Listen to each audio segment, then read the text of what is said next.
what I wanted to do is give you, there are probably people in this room that know as much about this topic as I do, and others that may not know about a lot about the foundations of the carbon tax.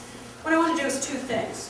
One is to just talk about, so we're all on the same page, what the tax is, what it was intended to do, and the part that I'll disappoint you on is to be able to tell you what it's doing, because the bottom line is really we haven't had enough time to be able to sort out the relative impacts of the carbon tax in British Columbia versus other policy initiatives versus other world events that have transpired over the preceding 3 and now going into 4 years. So those are the main objectives, and then we'll throw it open to questions.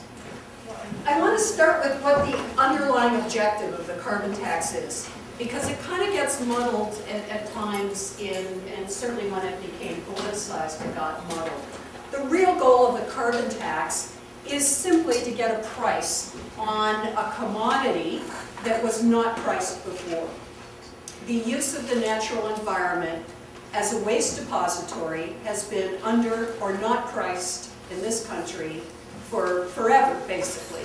So anybody that uses the environment, whether it's our atmosphere, our waters, or our lands, to dump the waste products of consumption and production, the activities of a modern society, they get to do it for free. When you go to the grocery store, nobody says, here's an apple, it's free.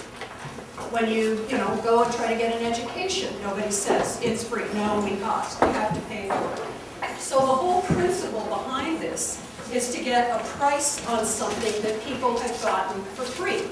Well, when you get something for free, how much of it do you use? As much as you can, right? Free, woohoo! Let's just keep throwing all this stuff out into the atmosphere. So that's the basic principle behind it. Now, and then there's this stuff about getting us off our high-carbon diet. Because we haven't thought about it, because we haven't had to pay for it, there's no effort, or very little effort, to economize it. So that's really the sort of fundamental principle behind trying to pay for anything that we formally got as free. The first question you might want to think of, is that enough? The answer is going to be, and I'll show you what else is going on, but the answer is probably it's not enough. If we do have specific GHG emission targets, trying to bring that down in British Columbia by 1/3, it's not enough.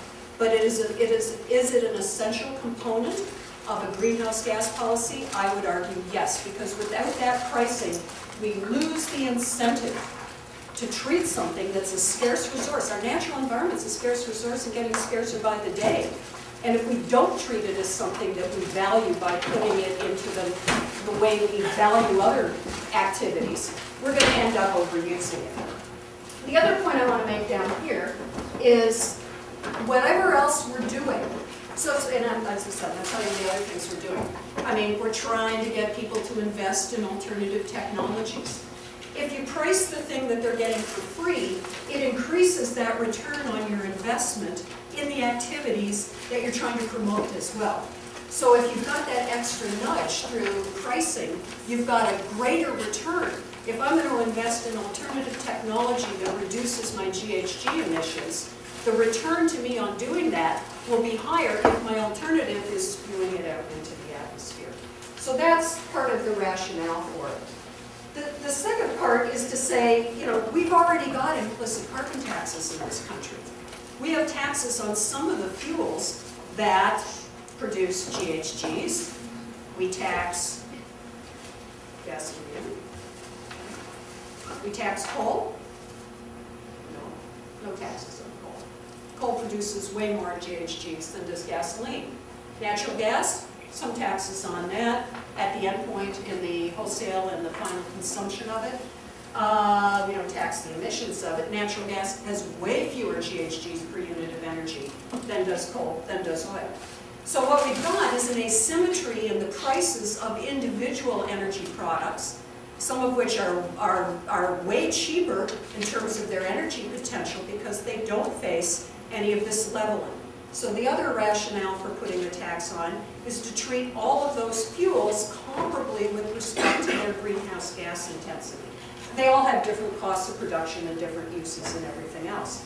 So again, it also then helps level that playing field between the ones that produce way fewer GHGs or no GHGs, who have higher costs of production right now. I'm thinking of the renewables, wind, solar, biofuels, who also produce some GHGs. But it again is sort of saying, okay, we've got a system now where everybody's paying kind of the same price relative to their GHG, greenhouse gas intensity. But as I said, there's a whole host of other stuff going on. And so you should never view the carbon tax in isolation. It is not a single instrument object. I'm a big proponent, you should be able to tell, but you haven't already. I'm not going to sit up here and say that'll solve and get us alone to the greenhouse gas targets that we need to achieve to help meet our obligations to addressing this worldwide potential fashion crisis. So here's just a whole bunch of other stuff that's going on. The one thing I'm not going to have time to talk on, I know Sean has had other talks relating to it, is cap and trade, is the other market mechanism that also puts a price on carbon. Just a quick aside, it's not clear what's happening at this point to the Western Climate Initiative. BC is a signatory, we're supposed to be introducing it in 2012. California has committed to stay in. There's a bit of wobbling in some of the other signatories, so what's going to happen, stay tuned. But there's a whole host of other stuff going on. Okay, so carbon is an adjunct. Carbon pricing is an adjunct. It isn't a standalone policy. The way it was brought in BC, the reason the economists get so excited about it is it comes as close to the textbook tax policy as that we've seen, certainly in terms of carbon pricing. So what are some of the principles behind it? And this will help understand where we are and where we're going.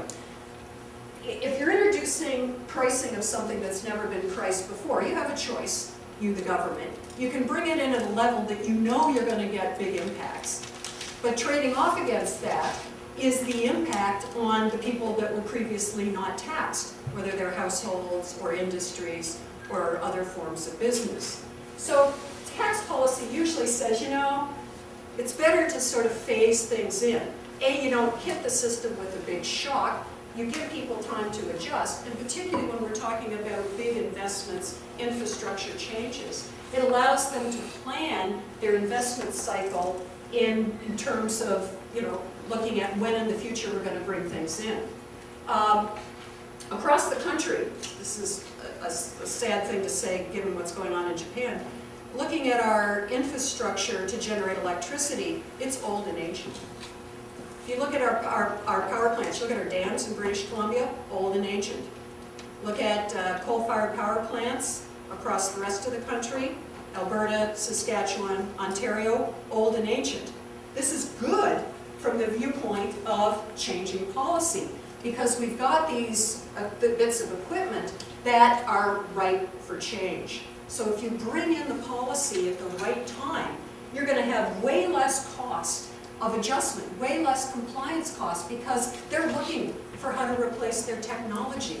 So we're actually at an opportune time across the country to begin to think about getting us off the high carbon diet. And, the rest of the country hasn't gone the way British Columbia has, but that's the incentive right there. Certainty is the second key point of it. Tell people what you're going to do and stick to it. So again, we're bringing in the carbon tax, $5 a ton rising to $30 a ton. Every July 1st, bing, up it goes to 2012. Everybody knew what that price is going to be. It's written in legislation, the Carbon Tax Act of British Columbia. Certainty, it allows people to plan for the future. Problem right now, or the issue right now, may not be a problem, is nobody knows what's going to happen after 2012. Most people view, from one point of view in terms of getting a bigger impact of the tax, $30 a ton is not high enough. On the other hand, nobody else has priced carbon to that level. If you look at the implicit or explicit prices, they're down more around $15 a ton. So, where are we going? And we can come back to that question. Third bullet point.